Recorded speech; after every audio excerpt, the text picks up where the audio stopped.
Picture this. It's October 1970 in the LA County city called Temple City. At the local welfare office, employees notice a blind woman enter with her young daughter. At first glance, the young girl appears to be around 6 or 7 years old due to her small stature and weight of only about 60 pounds. She had a continuous stream of drool dripping from her mouth, difficulty walking, and she always held her arms curled out in front of her as a result of poor muscle tone and coordination. The woman named Genie Wiley and her daughter had mistakenly entered the wrong office while attempting to locate services for the blind, as she had cataracts resulting from head trauma that she'd sustained throughout her life. The reality was, Irene suffered visual impairment from an accident in her youth, but her cataracts were a result of her husband's DV. She had gathered her things from the abusive household and ran away to her parents' house with her daughter, who had clearly been a victim of neglect. What wasn't as outwardly obvious was that the girl had never learned to speak, use the restroom, or be a typical kid. She had a condition that caused her to grow an excessive number of teeth, which crowded and prevented her from closing her mouth or eating properly. This explained the excessive saliva. Welfare officers' first impression was that she had autism,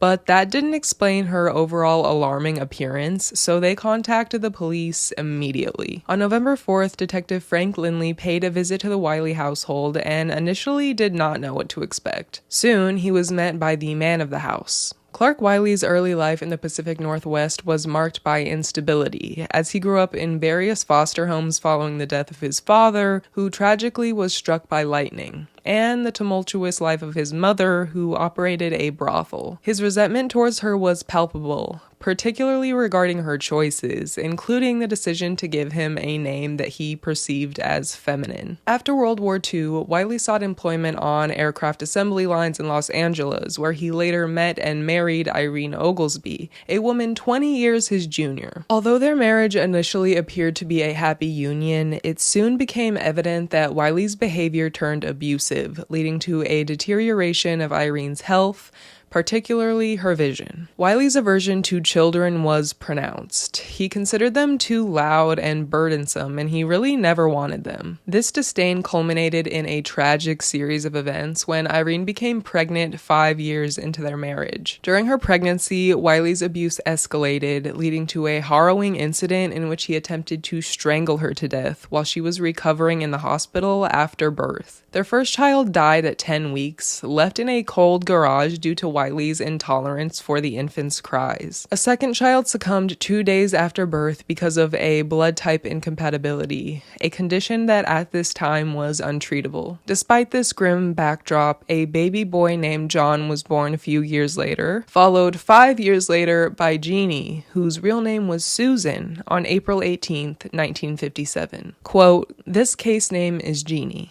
This is not the person's real name, but when we think about what a genie is a creature that comes out of a bottle or whatever, but emerges into a human society past childhood. Susan Curtis, PhD. Genie was born via C-section and appeared healthy at birth. However, a blood transfusion was necessary due to a compatibility issue with her mother, a procedure that hadn't been possible with the previous child. Despite this hiccup at the beginning of her life, her overall health seemed stable initially. But at her 3-month appointment, doctors discovered a congenital hip dislocation, which required the use of a splint, leading to a delay in her walking abilities. During this period, her father Clark misinterpreted her developmental delays as a sign of mental disability, and began to withdraw his attention from her because of it. By 11 months, concerns arose regarding her weight gain, with pediatricians noting potential malnutrition at home. At 14 months, she faced additional health challenges, including fever and pneumonia. Unfortunately, it doesn't seem like any interventions were made despite these alarming discoveries. Following the tragic death of his mother in a drunk driving accident, Clark became increasingly introverted and angry, leading to a darkened home environment devoid of toys or signs of children residing there at all. The driver responsible for the accident received only probation, further driving Clark off the deep end. Psychologists have speculated that in his grief, Clark may may have felt the need to shield his family from the outside world, but overreaction caused more harm than good. I'm not sure I believe that, considering that he disliked children so much that he left one to freeze to death and was so quick to give up on Genie when he suspected that she was disabled. But anywho, he became extremely possessive over his deceased mother's belongings, refusing anyone to touch her house or car, as he viewed them as sort of sacred shrines. In the back corner of the Wiley household, Genie was confined to a bleak bedroom that was nothing more than a wire enclosure, with just a potty chair and 2 raincoats hanging on the back of the door. Occasionally, she was given the raincoats to play with, along with empty spools of thread, magazines, and Tupperware, but most of her days were spent strapped into the chair in a darkened room. At night, she was tied up with a sleeping bag inside the enclosure and was not allowed to leave. This lack of movement stunted her fine motor skills, reducing them to the level of about a 2-year-old. Meanwhile, her mother Irene and brother John lived in the living room, but were never allowed to speak to her, providing no interaction whatsoever. The house was silent as Clark, her father, forbade any noise, including television or radio. The only sounds she could hear were those of children playing outside and a neighbor playing the piano, both things that it seemed like she would never have the opportunity to do. Genie was not permitted to make any noise herself, as doing so would result in beatings with a wooden board and wild, vicious growls from Clark. Her diet consisted solely of liquids, baby food, cereal,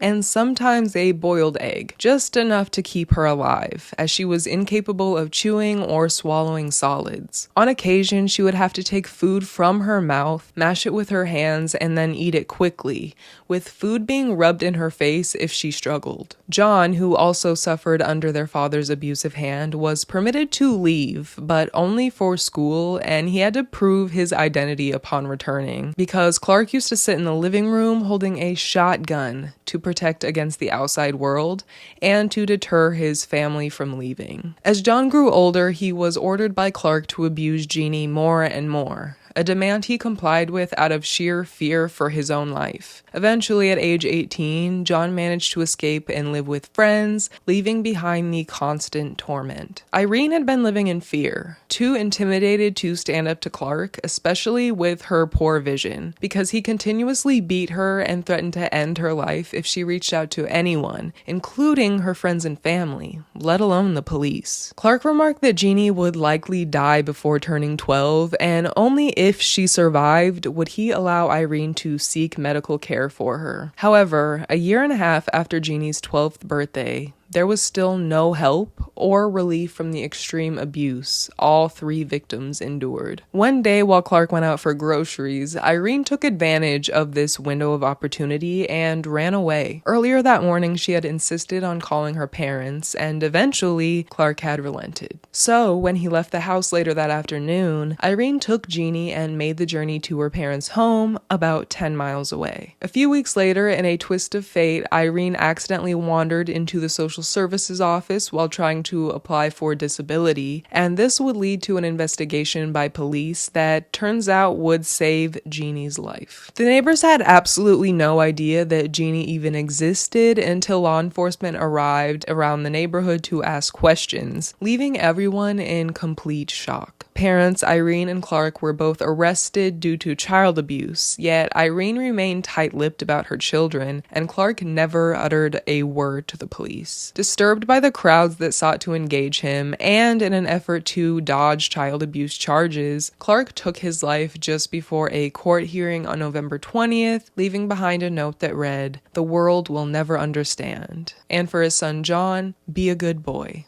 I love you." A little weird to say to somebody that you abused for the majority of their life and made them want to run away from you as soon as possible, but hey, mental illness isn't known for its rational reasoning. In court, Irene claimed that her visual impairment, exacerbated by Clark, hindered her ability to protect her children. Charges against her were dropped, and she sought counseling. Genie was taken to a children's hospital where her prognosis was dire. She had suffered extreme abuse, leaving her pale, starving, and in poor health. Although her eyesight was normal, she was unable to focus on objects beyond 10 feet, having been confirmed confined to such a small room all her life. Experts from across the country became interested in her case, leading to extensive studies and interviews conducted by psychologists and therapists. Although referred to as the feral child by many, Genie was more like a newborn discovering the world anew. Although she absorbed knowledge quickly, researchers wondered if she could ever speak, raising questions about critical periods and language development. Despite theories suggesting that she would be unable to learn a first language as a teenager, her innate curiosity allowed her vocabulary to flourish. As her vision improved, she began to socialize, displaying signs of understanding hand movements and facial expressions,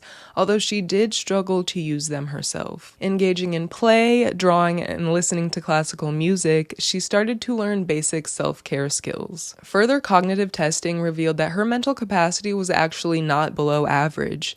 She simply lacked experience and had been shaped/stunted by trauma. Nevertheless, she struggled with attachments, boundaries, and exhibited random outbursts of self-harm. By spring 1971, her mental age had progressed to 4 years and 9 months old, and she began seeking comfort in others. However, controversies arose as researchers debated whether they were helping her or exploiting her for study purposes. Despite her progress, her mother Irene was unable to care for her properly, leading to Genie being placed in state care where she faced further abuse, resulting in regression. Years later, Irene sued the researchers for excessive testing, and by Genie's 27th birthday, she was described as a large, bumbling woman with a facial expression of cow-like incomprehension. Her eyes focused poorly on the cake. Her dark hair had been hacked off raggedly at the top of her forehead, giving her the aspect of an asylum inmate. Jay Shirley, a professor of psychiatry and behavioral science who was at that party as well as her 29th birthday, states that she appeared miserable and seldom made eye contact, describing it as heart-wrenching. The last time John saw Irene was in 2008, which filled him with shame and resentment for her passivity during their abuse, and to make up for this abuse, it almost seemed as if she focused all of her attention on Genie and left none for John. This left him feeling even more isolated than he had during the abuse. Genie is reportedly still under state care today, and although she would be 67 years old as of 2024, Susan Curtis has expressed a deep longing to reconnect with her, highlighting the ethical dilemmas surrounding Genie's case, which raised crucial questions about child welfare, brain development, and the treatment of vulnerable individuals in research. While I do see the dilemma of helping versus exploitation, through my research of this case, Susan Curtis seems to be one very prominent and consistent present throughout Genie's life, from the time she was discovered by police up until the state cut off communication between the two. And although the state facility is quick to claim that Genie is doing so well, I question how true that actually is. Are they genuinely trying to protect her from the media and the greedy researchers, or are they hiding the same conditions that Genie was last seen in during her late 20s? Wherever she is out there, I hope she's living her best life and that she's just been able to do some healing from those horrific first 13 years that were cruelly bestowed upon her. I want to thank you so much for taking time out of your busy schedule to sit down and talk some true crime with me, and if you enjoyed, please consider clicking that like and subscribe button down below so you can keep up with the various disturbing/interesting topics that catch my eye. If you have any suggestions that fit that description, go ahead and leave them down below in the comments and I'll be sure to give them a look-see. Until next time, stay safe and I will see you in the next one. Bye!